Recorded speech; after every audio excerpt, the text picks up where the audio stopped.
I really like just the energy in the entire city when the festival is in town. So to be part of that is really exciting, and just seeing the same faces, volunteers coming back together.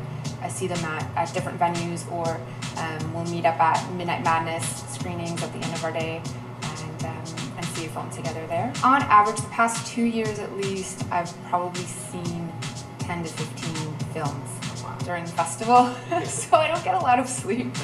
It's a worldwide film festival. For me, it's really rewarding just to be a part of something really exciting for the city. And yeah, I like getting free movies, but it's not really the main the main reason.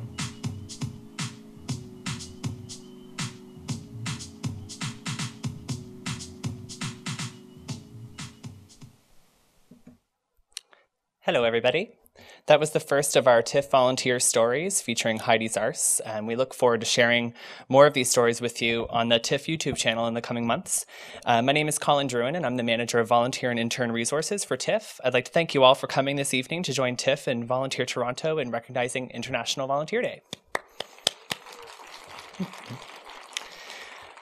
I'm so happy to have the opportunity to speak with you today about some of the accomplishments of our TIFF volunteers, many of whom are in the cinema this evening. The TIFF Festival Volunteer Program is one of the most developed arts and cultural volunteer programs in North America. It is indeed the entry point for most people that volunteer with TIFF.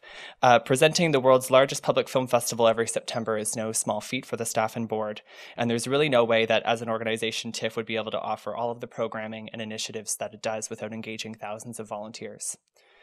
Volunteers that this year were named the Pride of Canada by Pulitzer Prize-winning film critic Roger Ebert. Volunteers, to me, are as synonymous with the festival as red carpets and lineups that snake around venues across downtown Toronto. It's true that many volunteers first engage with TIFF by volunteering at the festival, but as many volunteers in the audience this evening can attest, our teams contribute to TIFF success year-round. On September 12th, 2010, TIFF Bell Lightbox, the building that you're in right now, opened its doors to the public. The ribbon that was cut that day by our CEO, Piers Handling, was in fact put in place that very day by volunteers. This stands as an important metaphor for me as manager of volunteer programs here at TIFF, that behind the great many successes celebrated by TIFF is the hard work of thousands of people that contribute their time and significant talent. Since the opening of TIFF Bell Lightbox, TIFF's volunteer program has expanded to meet organizational needs year-round. All volunteer programs promote volunteer opportunities that facilitate TIFF's mission to transform the way people see the world through film, engage Toronto's diverse communities with our activities and initiative, as well as provide access to film, education, and a sense of belonging to a community of film lovers. By the end of 2011, volunteers will have supported TIFF by contributing over 85,000 hours of work for the full calendar year, taking on over 200 different roles. Assisting theater staff at TIFF Festival and Sprocket's Toronto International Film Festival for Children and Youth, volunteers play an essential role in the operation of TIFF's major events. However, volunteers are part of daily life at TIFF Bell Lightbox and in a very meaningful way. Hundreds of volunteers assist TIFF's cinema management team with the operations of 2 galleries and 5 public cinemas. They work with nearly every department to complete administrative tasks, perform research, and support family and school workshops. Over 2,100 people volunteer their time for TIFF Festival 11, contributing over 63,000 hours of service with a total of 21 departments. Over 160 people volunteered their time for this year's Sprocket's Toronto International Film Festival for Children and Youth, and they contributed over 4,000 hours of service. So these numbers are very impressive, but even more remarkable to me is the quality of work that's performed by these elite teams, often named the best film festival volunteers in the entire world. Our audiences hear this regularly on stage at festival screenings from filmmakers, producers, and actors. Our programming team hears it as they travel all over the world from festival regulars. Toronto film critic Peter Howell actually tweeted from last year's Sundance Film Festival that TIFF co-director Cameron Bailey should bring TIFF volunteers with him to Utah. But I think he might be a little bit biased. I happen to know his son is a volunteer. On any given day at TIFF Bell Lightbox, you'll see anywhere from 2 to 20 volunteers working very hard on all floors of the building. Our front-facing volunteers engage the public in our HSBC gallery on the ground floor and our CIBC Canadian Film Gallery on the 4th floor. In between, we have 5 public cinemas where volunteers work with our cinema management staff to present TIFF's film programs. It's not uncommon to see friendly volunteers such as Oded Aronson greeting you with a smile as you enter a gallery or a cinema. And our volunteer captains provide valuable leadership to larger teams of volunteers. I know it's always comforting for me to see volunteer captain Kathy Lloyd on shift because I can be sure things are going to run very smoothly under her supervision. TIF's year-round administrative volunteer team works internally with nearly every department to perform administrative and research tasks. And these volunteers don't receive the face time with the public as front-facing volunteers, but this doesn't discount the fact that our news clippings are diligently organized each week by Anne Gallagher, who's a longtime TIF volunteer and TIF employee during the festival. The 30 or so other volunteers in this team receive accolades from our staff regularly. So much so that I've actually broken up fights over with whom Donna Brown or Kristen Chung, two of our particularly detail-oriented volunteers, will be working with for the day. Our marketing street team volunteers hit the streets of Toronto to spread the word about TIF programming and initiatives. You can bet the majority of TIF materials you see uptown were probably placed there by Debbie Fraser. She's one of our highest performing volunteers, and she holds a place on many teams as well as the hearts of many TIF staff. Since the opening of TIF Bell Lightbox, volunteers have become a large part of how students of all ages engage with programming. Throughout the 2010-2011 school year, volunteers supported TIF's learning department by facilitating school group tours of the Tim Burton and Mary Pickford exhibitions. Volunteer docents guided over 7,700 students from 160 schools through these shows and continue to do so for both our Otherworldly and Grace Kelly exhibitions. These volunteers take extra time to give their tours a personal touch. And I'm very thankful for the hard work of volunteer docents like Sheila Spencer, who attends lectures and does personal research to make sure her tours are as comprehensive as possible. However, tours are just the beginning when it comes to education. Additional volunteers that work with children help facilitate hundreds of other student activities at TIF Bell Lightbox, such as workshops and lectures, and will continue to do so throughout the school year. It's our partnerships with external organizations like Volunteer Toronto that allow us to engage a broad range of communities in Toronto. Such important relationships are what make our volunteer teams as diverse as the programming we offer at the festival and now year-round at TIF Bell Lightbox. Something just as important to recognize is the extremely hard work of our volunteer office staff members.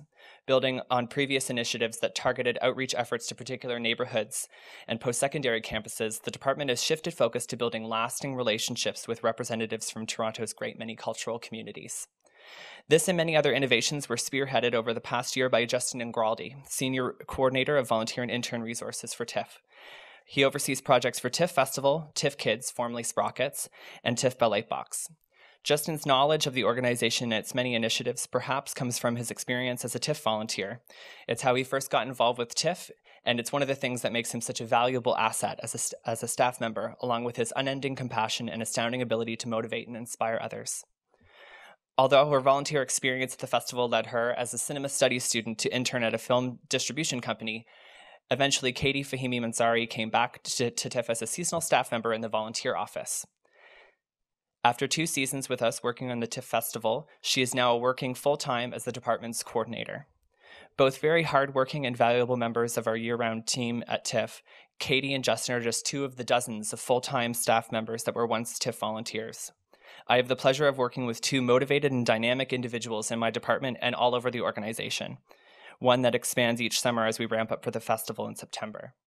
I'm thrilled to have members of our 2011 seasonal team with us this evening. The hard work of Alex, Nicole, Rebecca, Saskia, and Vanessa made TIF Festival 11 an astounding success for the volunteer office. When I first came to Toronto several years ago, it was volunteering for the Inside Out Toronto LGBT Film and Video Festival that gave me my footing in Toronto's arts and cultural community. As someone who came here knowing almost nobody, it was truly a great opportunity to meet new people and to start to feel that this large, sometimes isolating city was a place that I belong. It was the support of the staff at Inside Out that actually led me to TIF, where I have happily worked for several years. That's my volunteer story.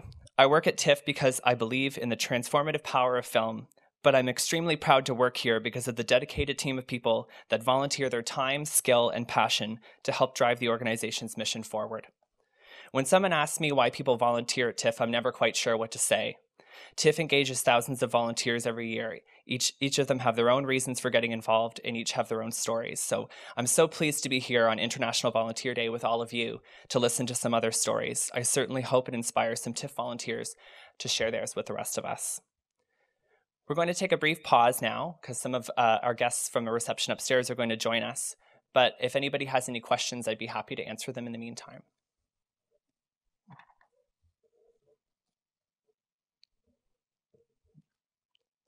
And if there's no questions, then we're just going to take a brief pause while we wait for some of our friends to join us. Thank you.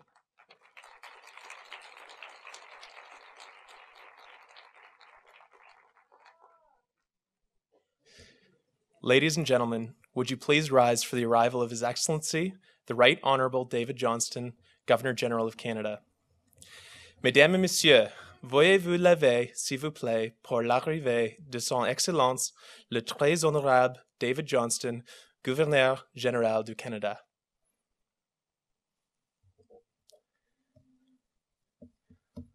Thank you.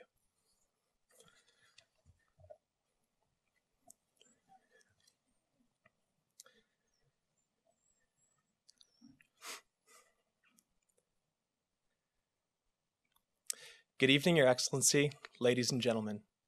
My name is John Stubbs, and I'm the President of the Board of Directors for Volunteer Toronto. I'm delighted to be your host for this evening.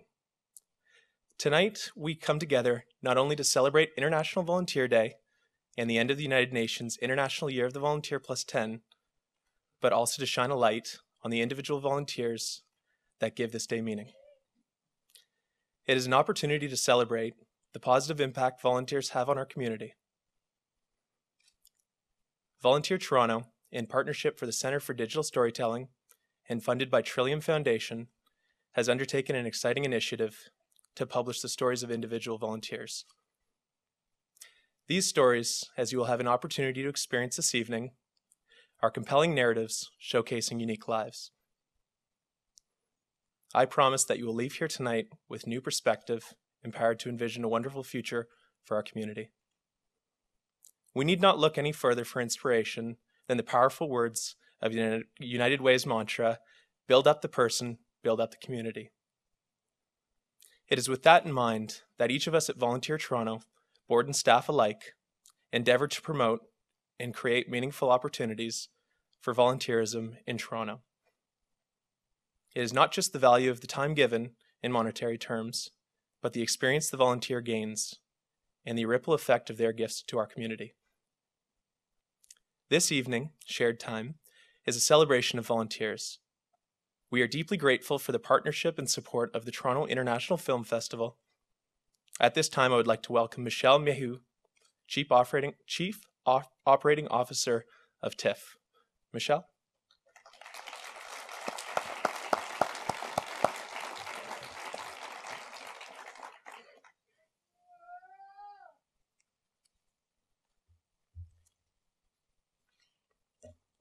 Thank you, John. Good evening, everyone. My name is Michelle Mayhew, and I am the Executive Director and COO here at TIFF, as John said. I'm delighted to be welcoming you here for the very special event for tonight, and we're thrilled that our friends at Volunteer Toronto chose to host tonight's celebration in our new home, TIFF Bell Lightbox. Now, even though the building's been open for just over a year, I still am fond of calling it new because it was a dream that was over a decade in the making.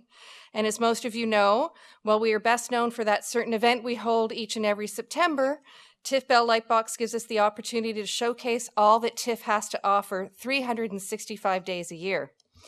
As you can appreciate, our ability to provide films, exhibitions like the Grace Kelly Show downstairs, workshops and learning activities for all ages for film lovers takes a lot of work.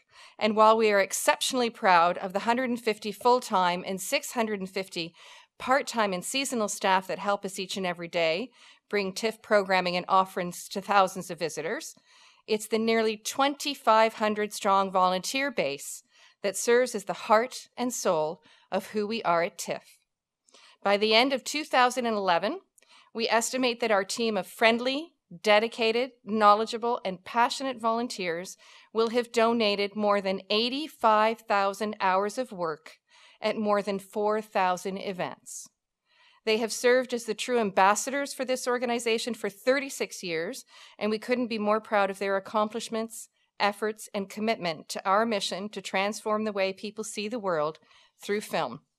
Additionally, we are very fortunate to have a very diverse, skilled volunteer board of directors and campaign cabinet, who under the leadership of our board chair, Paul Atkinson, guide and advise our management team, and we thank them, and I think some of you are here, for your ongoing commitment to TIFF's mission and vision.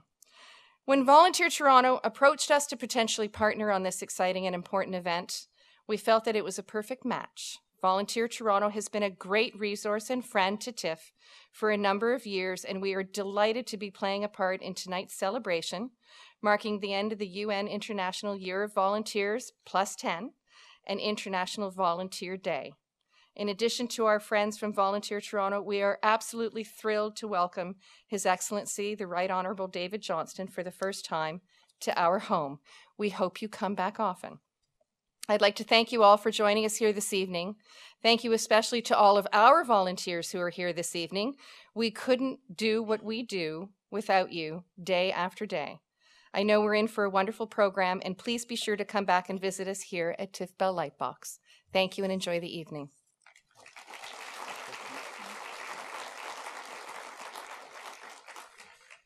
Thank you, Michelle. The TIFF Volunteer Program is a shining example of what is possible when people volunteer. However, volunteers do not act alone. As an organization that supports the voluntary sector, we at Volunteer Toronto know that engaging volunteers in meaningful ways takes time and commitment.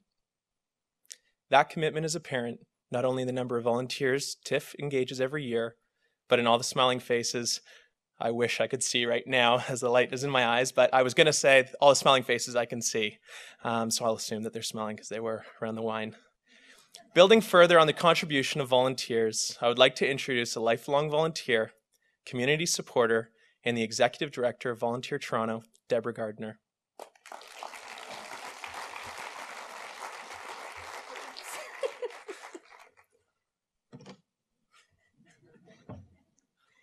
They told me I had to stand on this. Anyways, welcome and happy International Volunteer Day. Some of you may not know, but this is the first time that the United Nations has declared a day on the anniversary of a day that was declared before. So today is the 10th anniversary of the International Day of the Volunteer. So we're very happy that you're all here. Thank you. We're celebrating volunteers, but really what we're doing is we're celebrating you. I'd like you to look to someone to your left, and now I'd like you to look to someone to your right. You're looking at a volunteer. Over 1 million people in Toronto volunteer in the past year.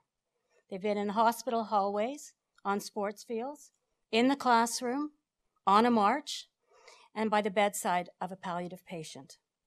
Lives are impacted every day and every hour by volunteers who give of their time, share their experience, and share their skills. This daily demonstration by ordinary people, people like me, people like you, have an extraordinary cascading impact as we build towards a civil society. It is volunteers that are making the difference. And it makes me very optimistic at this time when volunteerism is facing considerable challenges in Toronto. I know because of the volunteers I see before me that volunteerism will continue to thrive in Toronto, in Ontario, in Canada, and dare I say across the world. I would like to talk to you briefly about Volunteer Toronto. We see ourselves as a connector, connecting people to volunteer opportunities. In fact, if you go on our website on any given day, there are over 10,000 volunteer opportunities posted. So there's always an opportunity for you to commit to your community. We're a convener, bringing people together like tonight, who are of like mind, who want to work together to change the cultural paradigm, to contribute to people being included and counted. We're a catalyst. As an organization, I hope we're seen as a leader of change. But all volunteers are agents of change. We just are fortunate enough to be able to bring people together and work on change in our communities. Tonight is the convergence of those three things. So I hope you enjoy this evening and celebrate with us the work that you do, our friends do, and volunteers across the country. So enjoy tonight.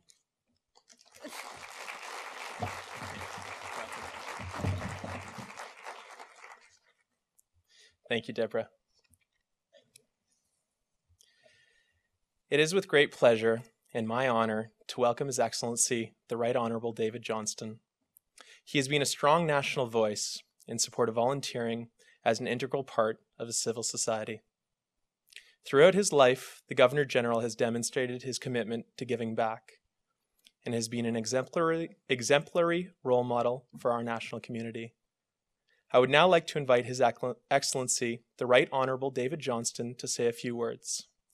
Je voudrais maintenant inviter Son Excellence, le très honorable David Johnston, à vous adresser la parole.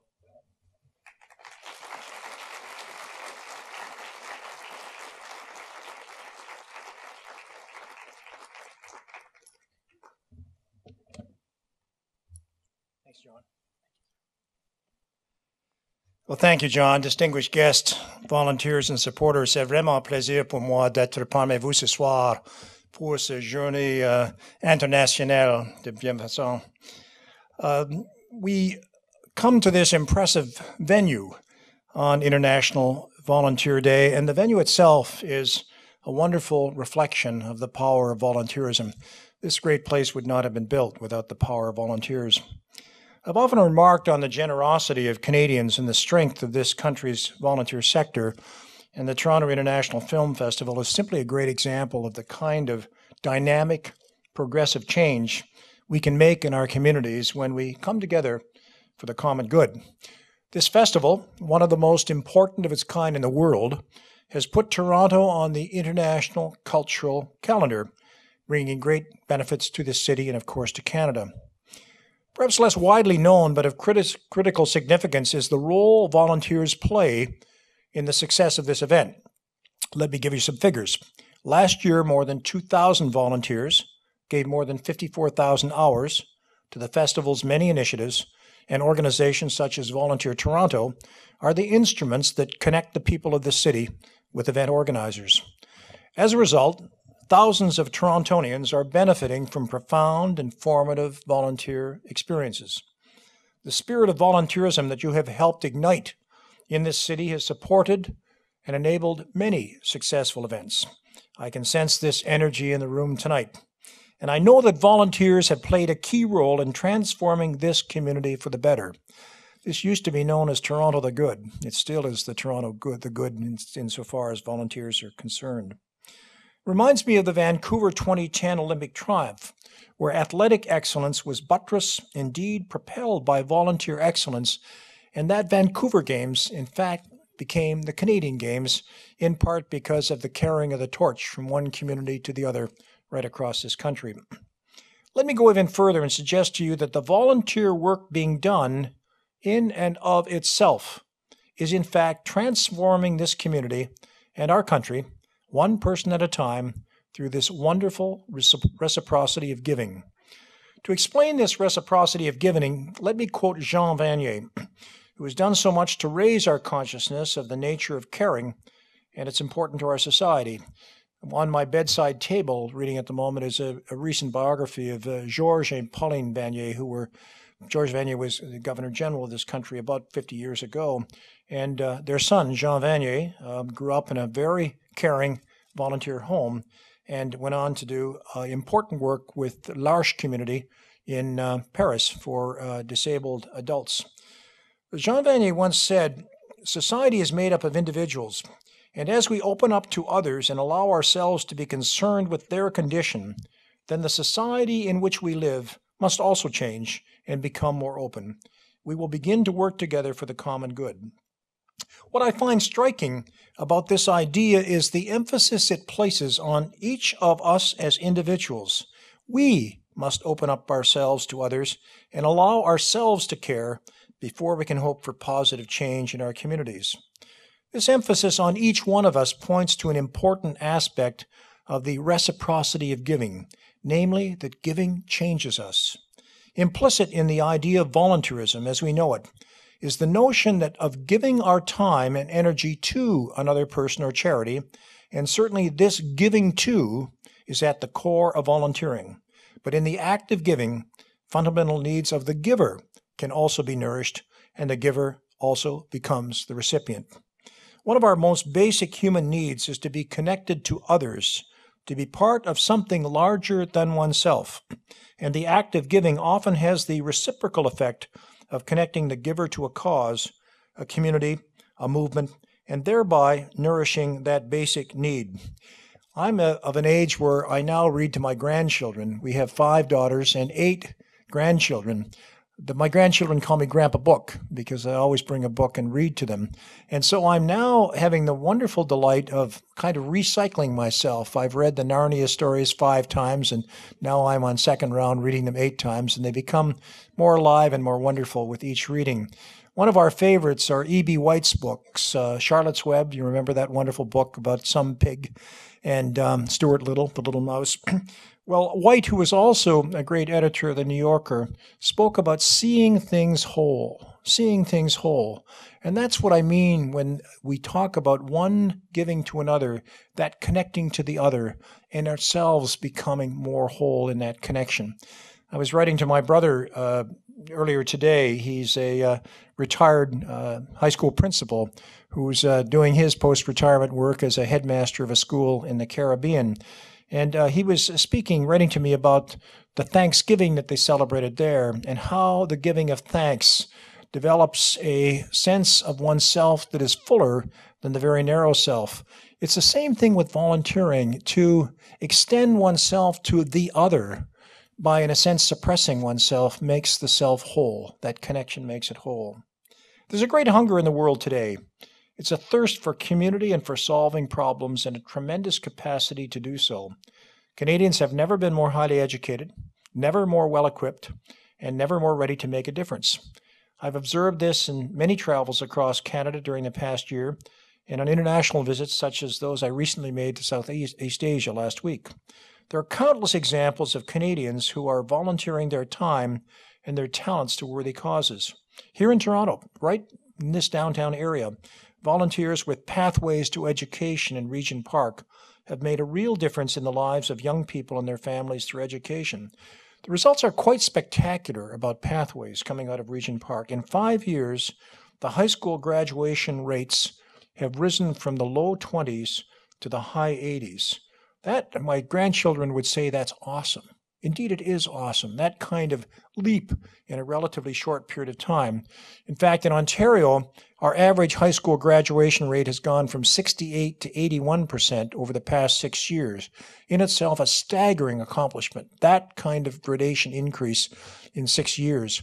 And to see, coming from a situation of graduation rates in the low 20s, above that average in Ontario at 81 is truly startling and wonderfully commendable. Volunteers are also at work in the Arctic, where supporters of Habitat for Humanity in Iqaluit are building affordable housing in their spare time. I was on the building site just a few moments ago. And when I think of the challenges that we're facing, as we see on the daily news, like at Awapiskat in Northern Ontario, I'm so conscious of the importance that a movement like Habitat for Humanity could be in house building, just as barn raising was so important in an earlier stage in our history. Yet despite our successes, it would be disingenuous to deny that the incredible reserves of energy, talent, and goodwill of many Canadians, and indeed of many people around the world, are often frustrated or underused. There may be numerous reasons for this, but one of the most significant is that many people today feel overwhelmed by globalization and by the growing complexity of our world and the smallness of each of us in that very confusing, very complex, very comprehensive set of forces beyond us.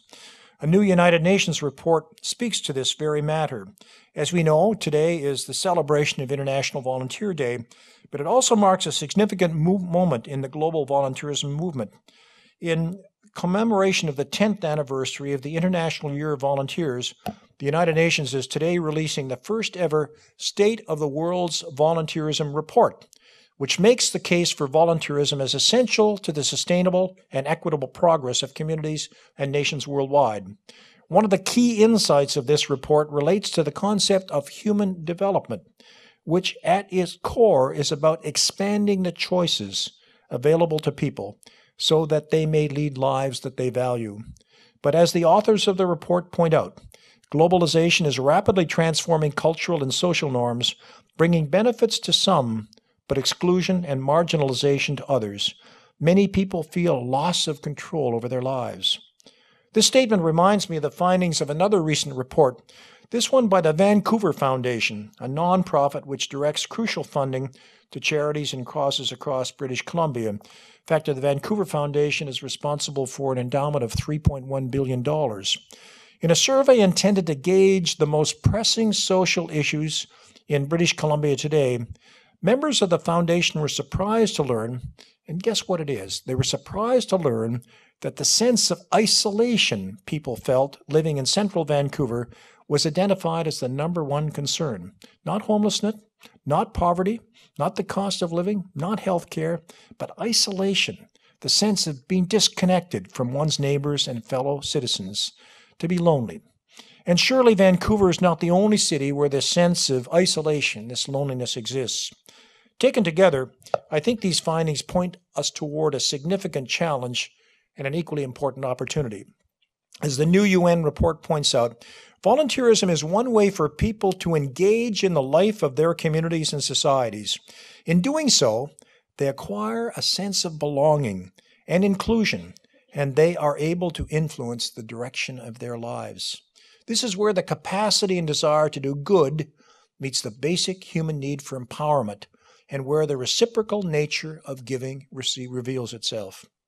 Cet automne, à l'occasion du premier anniversaire de mon installation comme gouverneur général, j'ai prononcé un discours devant les membres du Canadian Club de Vancouver, au cours duquel j'ai exposé 10 défis qui devront relever le secteur de la philanthropie et de la bienfaisance. Le premier, et sans doute le plus fondamental, est d'identifier les besoins de les collectivités. Comme nous l'avons vu, l'une des lacunes de nos collectivités, de plus en plus urbanisées, est l'esprit communautaire et tous les avantages qui découlent d'un sentiment d'appartenance et d'accomplissement. En travaillant main dans la main, nous pouvons nous transformer positivement ainsi que nos collectivités. It's as simple as that lovely book that we read some years ago, All You Need to Know, you've learned in kindergarten. And one of the maxims is, you walk hand in hand when you cross a street, especially a dangerous one. As the late writer and activist June Callwood, again, who did so much of her work just within a 5 or 10 kilometer radius of this very place, once said, great consideration for another, that's what's going to save the world. Or what one of my friends said on his retirement, be kind to one another and then be gentle on yourself. There's nothing abstract about Jane Callwood's statement. Through caring for each other and for the communities in which we live, we regain a sense of ourselves as citizens, as the makers of our destiny. People often ask me why I believe volunteerism is so important to society, and I say, just look at the results. From the beginning, giving has been central to our survival in this land. The early settlers of Canada fully understood the extent of their dependence upon one another. Samuel de Champlain, our first Governor-General in all but name, said that the settlement of Port Royal would not have survived its first winter in 1605 were it not for the generous help of the local First Nations. They helped to feed the starving settlers. They brought them fresh meat, and they also brought them a form of tea made from spruce needles, which in fact countered scurvy, which would have decimated the entire community in its first year. In time, wave upon wave of immigrants would arrive, working together and relying upon one another in the hopes of a better life for their children. And we became a nation of barn raisers, neighbors helping neighbors. I come from Waterloo County. My wife and I live on a farm just on the edge of Heidelberg. I have a lot of fun with my German friends by saying we live close to Heidelberg, and if you go down the road, you reach Bamberg, and if you go a little further, you reach New Baden, and if you're lucky, you get to New Hamburg, and 100 years ago, our capital city was called Berlin. But my neighbors are all Mennonites, 100-acre farms, horse and buggy people, and they're absolutely wonderful neighbors, and they brought with them in 1800, when they came to this unsettled land, the notion of barn raising. When a new person came to the community, the first thing they did is they all got together to build the barn for that person so that they could be established and begin to have a sense of place. My wife runs a stable operation at our farm with 35 horses boarded there. It's very difficult to break even One day, she was reassessing the buildings on the farm because our insurance premiums had gone up, and she was looking for a way to constrain this increased cost. And Edgar, our neighbor Mennonite who farms our farm, was there in his tractor, and she said to Edgar, what, I put a value of $25,000 on this drive shed. Do you think that's reasonable, or could it be less? And he says, well, why do you have a value on it? She says, well, I have to value it for insurance purposes. He says, why do you have insurance on it? She said, well, Edgar, I have insurance on it because if it burned down, I'd have to rebuild it, and it would cost whatever. He said, if it burned down, we'd rebuild it. We'd come and help you raise your barn. And then he said, well, maybe you better put a little value on it because we would bring secondhand materials, which would cost next to nothing, but probably the asphalt shingles all would have been built. They'd have to be purchased new. So put $2,000 on it, and that would purchase the shingles, and the rest we would do ourselves. In fact, that barn raising metaphor is part of Waterloo County today. We have a Barn Raisers Council bringing together citizens to look at some of the long-range volunteer initiatives for the community, and we have a Barn Raisers Award to celebrate that individual, that citizen who has given most effectively of his time and talent in the course of the past year. There's a tendency today to think that our days of mutual interdependence are past, that we no longer need barn raisers, and that we no longer really need each other. That's clearly an illusion. After all, Champlain also understood the importance of fostering a sense of community in Port Royal, establishing the order of good cheer purely as a means of encouraging goodwill in society in those early days. He understood intuitively the basic human need to be connected to a community with a larger sense of purpose.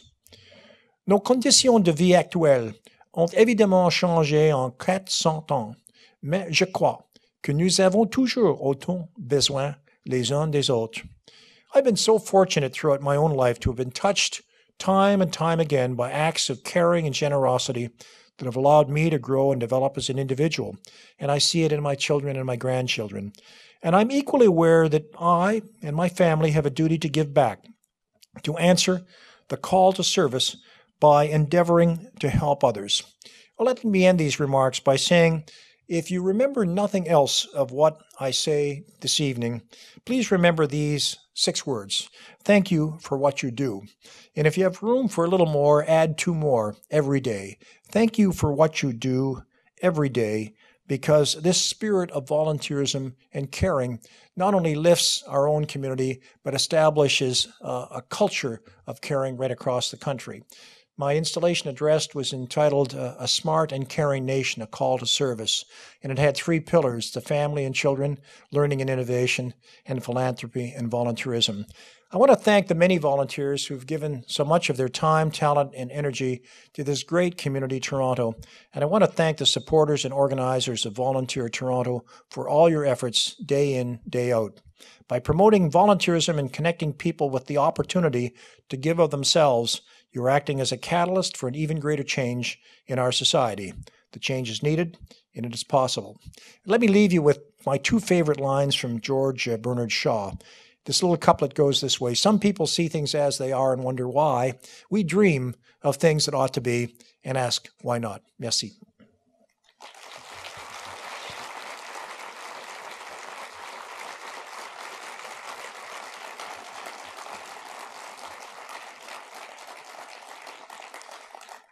Thank you, Your Excellency. I would now like to introduce Jessica Reynolds, Director of Communications at Volunteer Toronto, and Joe Lambert, the founder and executive director of the Center for Digital Storytelling, to highlight the digital stories we'll be seeing in a few moments in the Shared Time Initiative.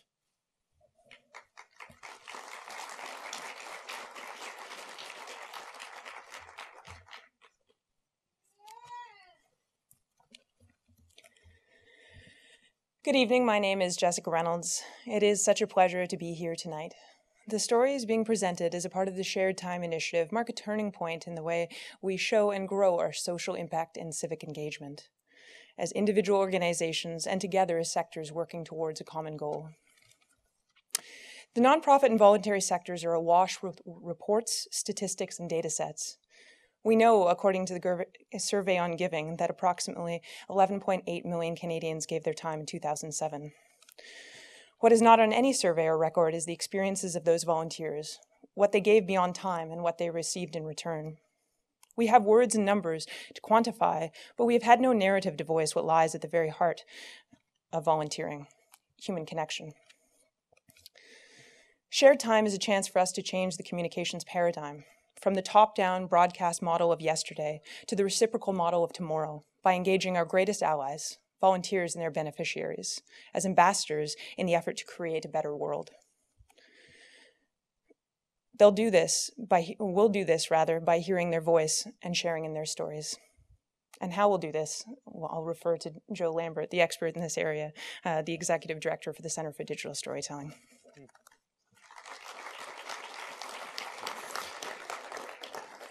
I was taught long ago not to stand between people and dinner or lunch. This is standing between you and dessert. These sweet little morsels of stories come out of the hearts of a group of volunteers that work in this community, and it's a way for the soul of their commitment to manifest in very short stories. What's important for you to know in this beautiful theater, in this wonderful context, is that these stories are made by total amateurs, right? And the concept of amateurs to do it from love, and they did. They did it in workshops that lasted 3 very intense days. Many of them didn't arrive self-describing as storytellers, but I guarantee you on the other side of this process, they became storytellers. We hope that you enjoy these stories and see them as what they are, as elegant first steps into 21st century literacies of telling a story on the screens that we've been talked to for 100 years and that we're finally able to talk back. So with that said, the digital stories.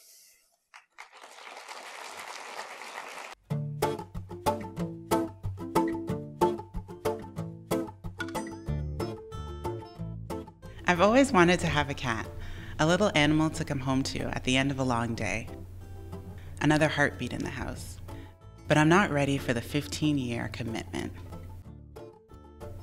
And then a few years ago, I came across an ad for Annex Cat Rescue. Volunteer foster homes were needed for rescued street cats.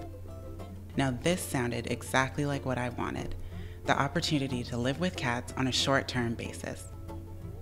And the ad included the magic words, "No experience necessary." So I contacted Annex Cat Rescue and signed up right away.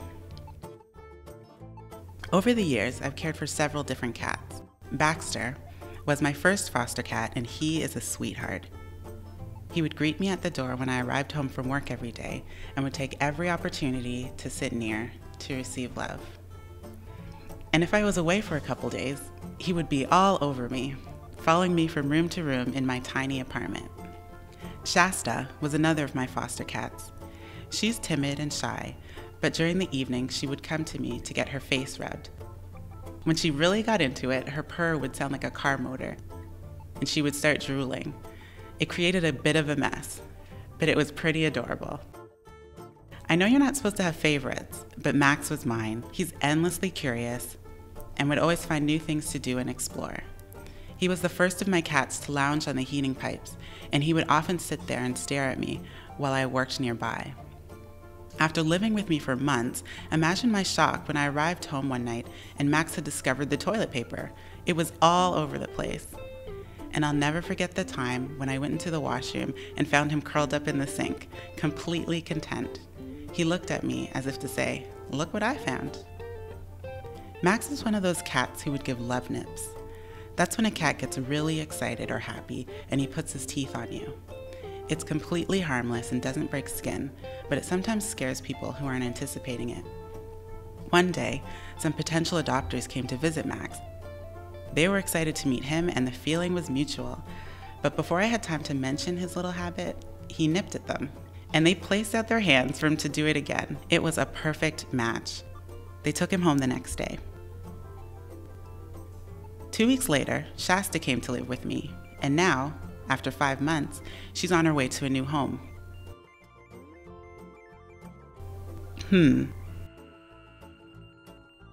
I wonder which cat I'll have 15 years from now.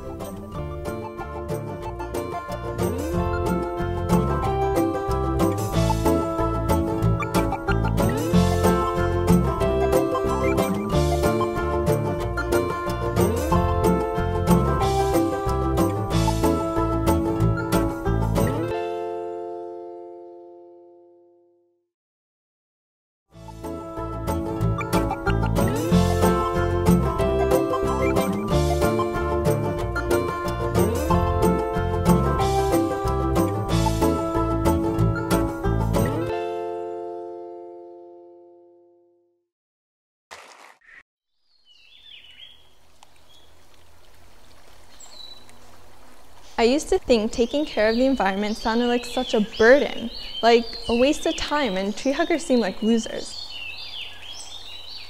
Last summer, I went to Hawaii with my family. There are absolutely no words to describe the beauty of it. It was perfect. We passed something, and at first I didn't realize what it was. I looked back and saw this big black thing contrasting against the green and blue that surrounded it, spilling heavy black smoke into the sky. It was a smokestack. It was so out of place. Something snapped. I was disappointed and embarrassed, but nobody had noticed. I decided not to say anything. But I did realize that I needed to change something. It took me a while to figure out what to do. I was scared and still in high school, a place where you do not want to be different. A year later, I was driving in Toronto and saw the sign. I went home and Googled it. Then I started volunteering at Evergreen. I'd found a place where you didn't have to scrape everything from your life and start over again, but somewhere where you can use what you have, what you've been given, and what's already here to move forward, where you can build the future on the pillars of the past. I'd found a piece of paradise in the middle of the city. The conversations I have with people here give me inspiration to help them move towards the perfect world. There's a lot of things that inspire me. The adults who are willing to continue to learn, the elderly who tell me stories about working at the brick factory, that we respect their past and we will never forget. The teenagers who come looking for something new and edgy, that by combining a little bit of art, culture, history, and environment, you can achieve the exact same thing as a tree hugger. And most of all, the children who run up to me with these huge smiles on their faces and say something simple like, "This place is awesome." I volunteer because I want them to never feel what I felt in Hawaii, to know that a new kind of paradise is possible. We can renew what we have lost, recycle the past, and reuse what we have for a great future.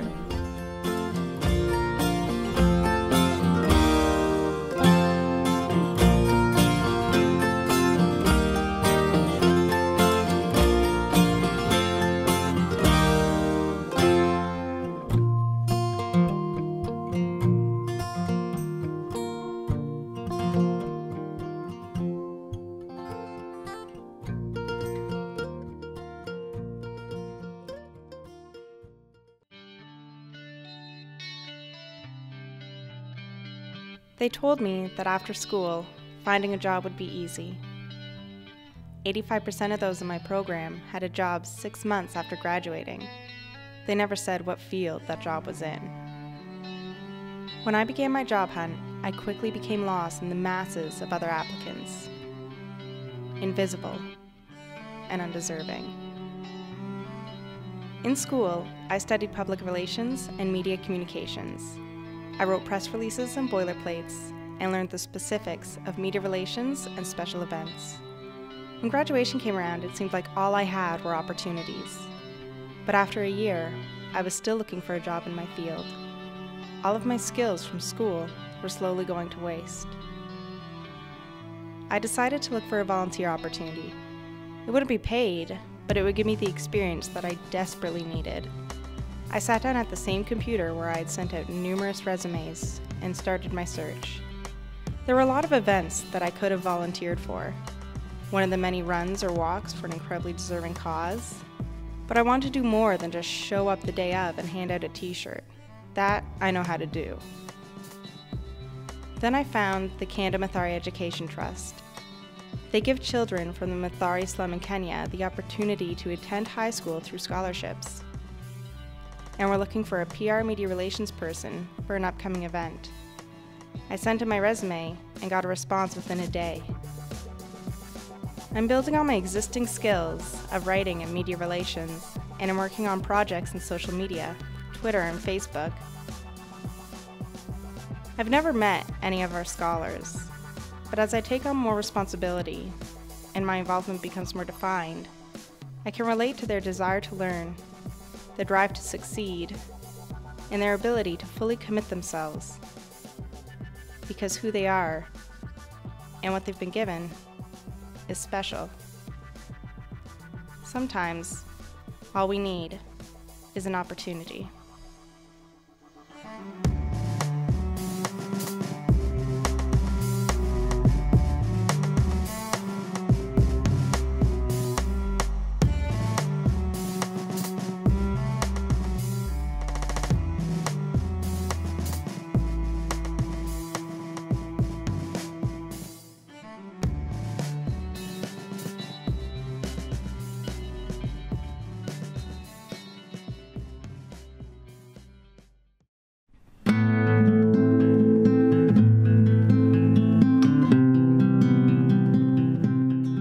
The other day, I was thinking about Carlos. Although it's been a couple of years, the pain is still there. I think how lucky I was to know him, and how lucky I am to be safe among friends. I still feel that amazing sense of relief the day I joined Among Friends, a volunteer-led lesbian, gay, bisexual, and trans group for new immigrants. The Access Alliance Community Center was our new meeting place, our new home. A few years ago, I fled my home country. Homosexuality is illegal there. You live with constant stigma and harassment. I remember taunts because I never had a girlfriend. For my parents, I was a disappointment. For my relatives, I was a waste of life. All I wanted was to run away. I had to leave so much behind.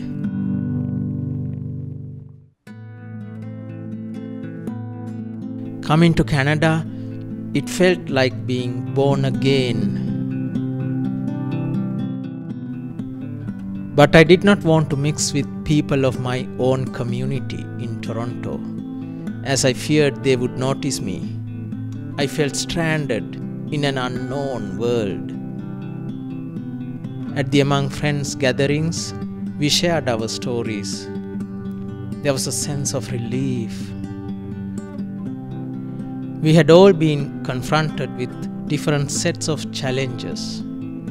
We struggled to access housing, healthcare, and employment.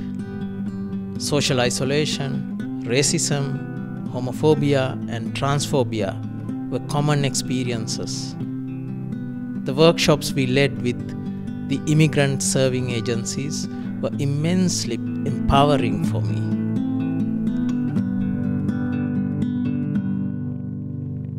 We lost Carlos while we were busy with our volunteer work.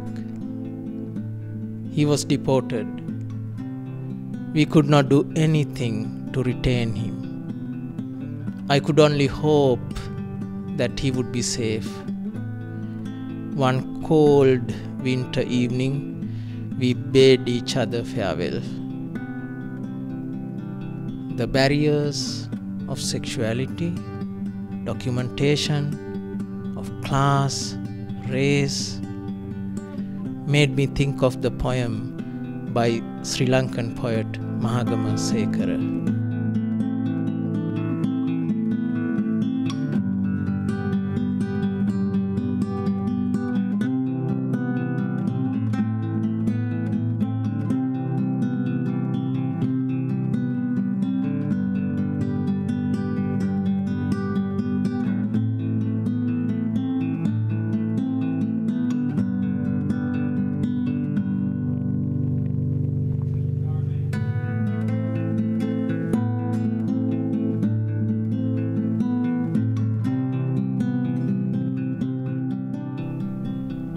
As Carlos disappeared into his darkness, I suddenly found the meaning of Among Friends.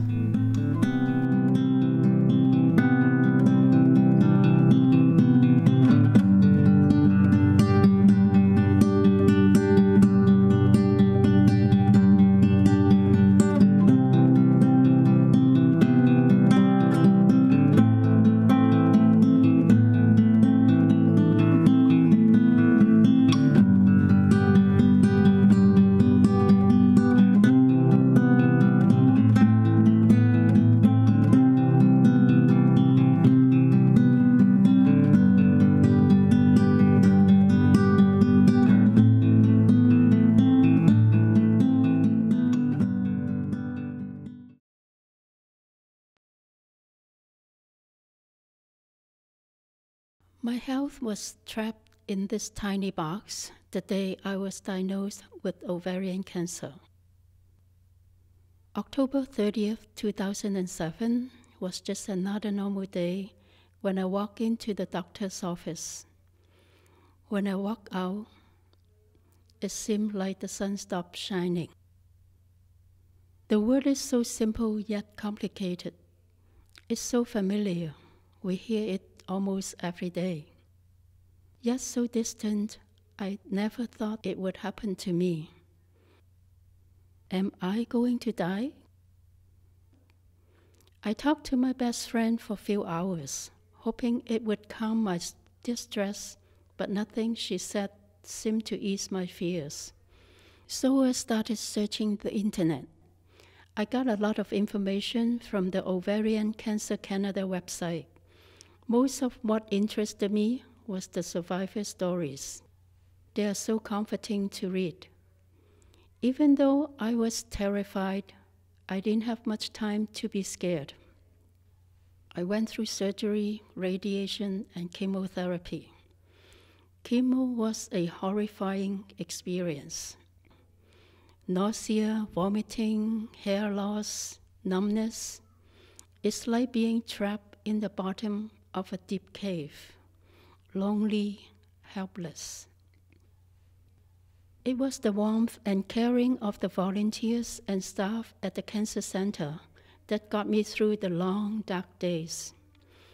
I remember after surgery, I was so weak that I couldn't even get out of bed by myself. The side effects were so bad, I had to stay home almost all the time. Now I am recovered. I try to go out every day. A short walk around to the supermarket, the mall, the park. To me, going out means I have energy, I have life. The fresh air, the crowd, the traffic, it makes life real. Going out means I'm connected to people and the world. And now I am volunteering. I share my stories so people would be aware of the signs and symptoms of ovarian cancer. I share my journey to let people know we are not alone. There's hope and help even if you have cancer.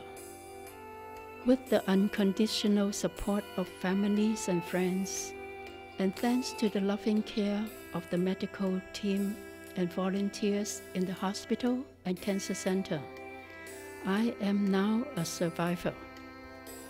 I just keep going, living as fully as I can, every day, taking it slow, one day at a time.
The air is cold and biting.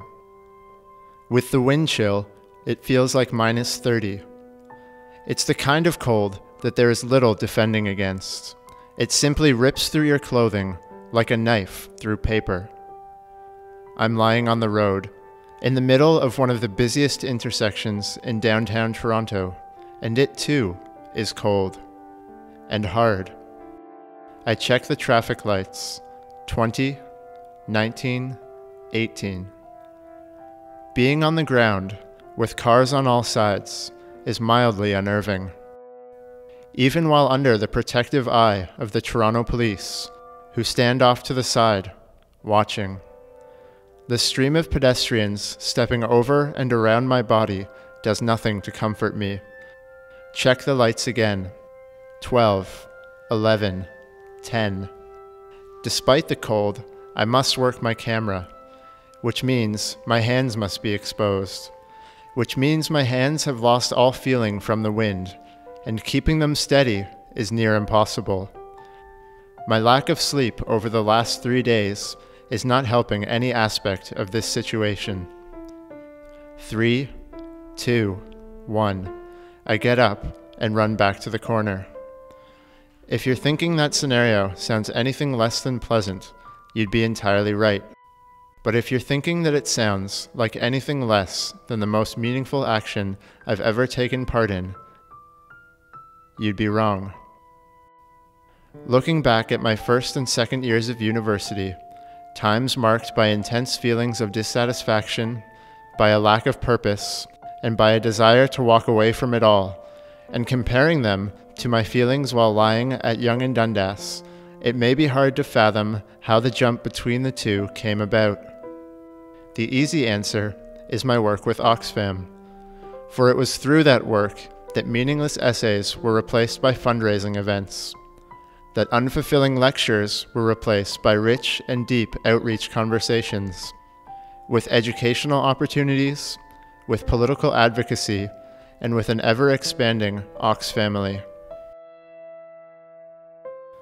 It was through Oxfam that I was given a deep sense of meaning and direction, two things school had simply failed to offer.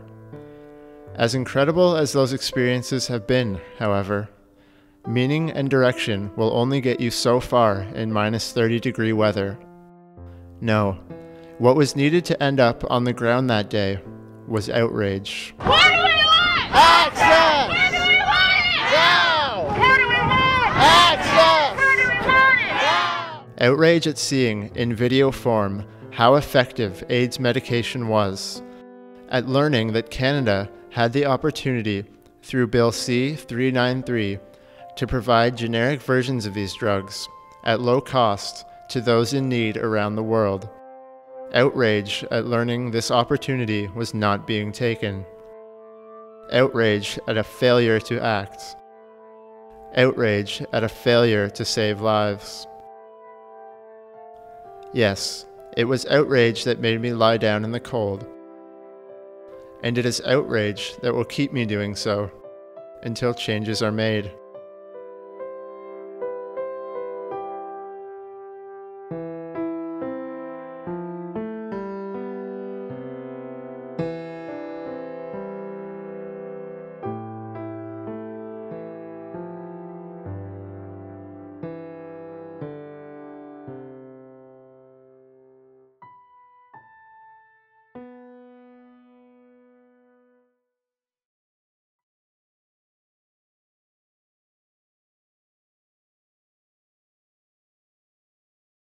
I know what you're thinking. You're right, and I'm not mad. Another failed rapper who grew older and had to drop the mic and pick up boxes, break my back, and that's cool. I'm not embarrassed at that. You see, I never had dreams of cars, cash, platinum plaques. Instead, I wanted to lead the kids who followed my same path. Guns, drugs, violence, yes, all of that. It's an option for us in school, like English, history, math. Because our English is broken, history shows mathematically we fail. Hit the bottle or hit the lotto, a jump shot or jail. So now I speak to the kids like a professor at Yale, and they feel my every word as if I wrote them in Braille. Week to week, I speak to the kids at Rexdale, and they get me 'cause I get them. I understand, we both feel. You see, outside, I'm just another guy, a small fish on a scale. But inside here, you're on the outside, and in this pond, I'm a whale. Colossal, confident, every second getting stronger. At Pathways, I'm at home. They are the torch, I'm just the lighter. Brighter they shine, I win when they walk the straight line. If not, I'll make sure they're never left behind. You see, I'm sort of like an artist. Pathway Jamestown is my canvas. We paint a beautiful picture. Deep down, I'm proud. I'll be honest. I'm happy, not satisfied, because there's so much work to do still. Around here, gangs grow faster than trees, and the roots go uphill. So I cry when I hear another thug gets killed, 'cause that could have been a tree with fruits, instead cut down to make another bill. Damn. A role model? Me. No.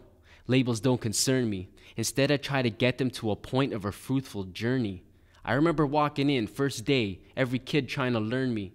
Because I had the smarts, no book could ever turn me. 2, it's true, life lessons I've been through. Not a blueprint, but an example of maybe what to do. It's their choice, their path. I'll guide, not craft. I'll listen, we laugh. One day, they will give it back. To others like them, they play me. We are friends. They never look up to me. I'm on the same level as them. I'm not a volunteer. I'm just spending my time wisely. And the reward of giving that gives is more than enough. Understand me? So I know what you're thinking. You're right. And I'm not mad. You see, all this came about after I failed at rap.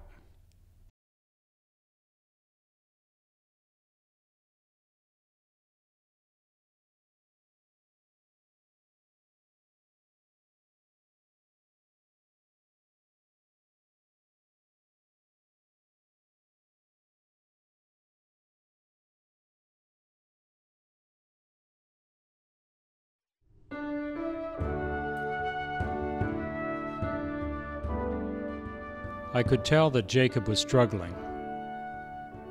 It showed in his face and in his body language.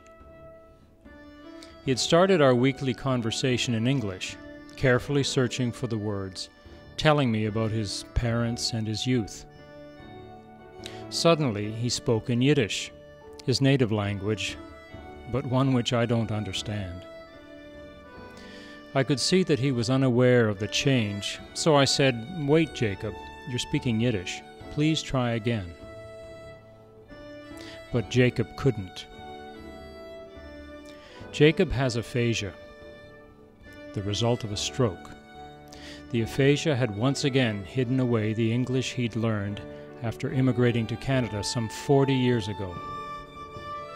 And now, with his ability to communicate impaired, he had become isolated from his English-speaking friends and family. So we carried on in Yiddish, Jacob describing his long, hard journey, at times steps ahead of the Nazis. Me trying to follow him, using every conversation tool at my disposal, including much guesswork. Well, we laughed at my failed guesses and celebrated each success. 4 years ago, I was tired. I had worked hard for many years. I was approaching retirement. Well, I prefer the word redirection, with no thought of the end of a journey or leisure activities or leisure suits. I knew that my career alone did not define who I was, but I was sort of lost as to what to do next.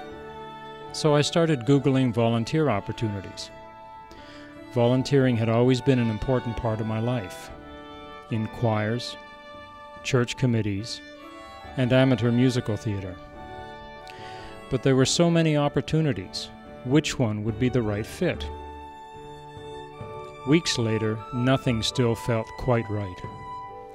Then a friend recommended the Aphasia Institute in Toronto. From the initial interview with staff to my first nervous solo conversation, I felt challenged and useful. I knew that I had found my place. Back in Jacob's dining room, our conversation time is over, and I'm gathering my supplies. I am drained, yet at the same time unbelievably energized. You see, today, Jacob blew me away. As we struggled with our conversation in Yiddish, he suddenly said, very clearly in English, "I am more than this." Yes, Jacob, we are.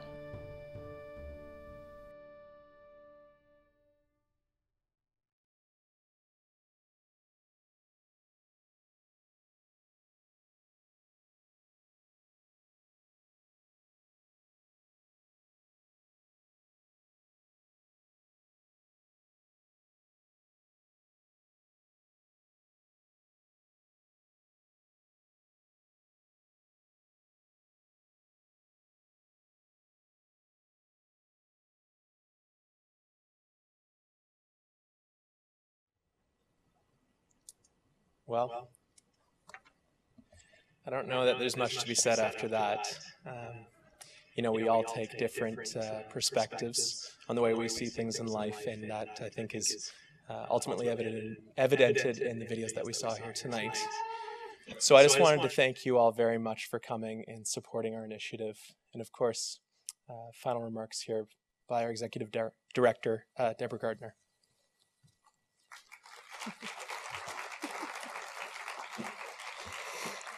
First of all, I would like to thank the storytellers for sharing their stories with us, and join me again.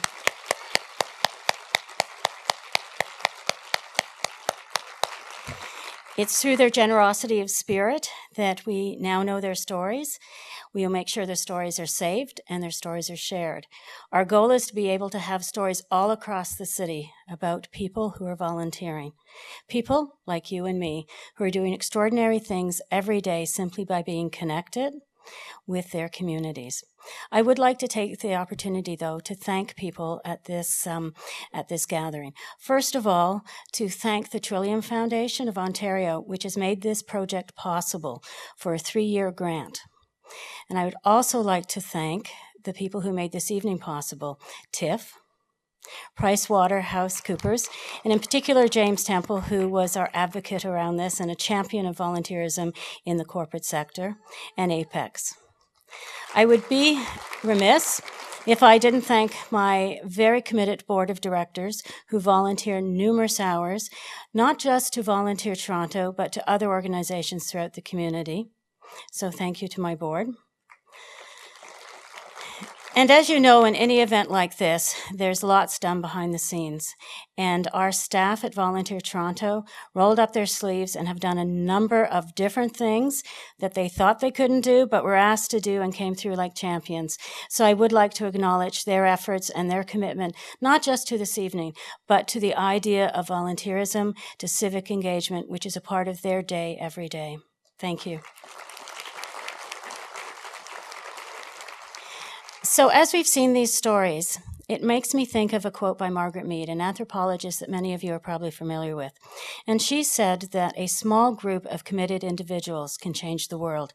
Indeed, it is the only way it has changed. So I would like to challenge you as committed individuals to think about what you've seen today and heard today, and perhaps tomorrow morning when you get up, think about how you might want to change your corner of the world, so that you may begin or perhaps continue your volunteer story.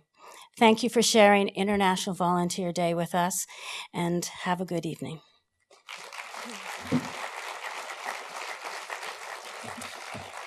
Ladies and gentlemen, would you please rise for the departure of His Excellency, the Right Honourable David Johnston, Governor-General of Canada.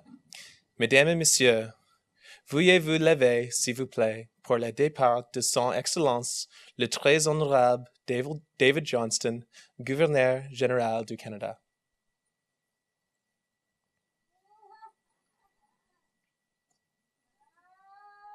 Thank you, everybody. No, it's okay, I got it.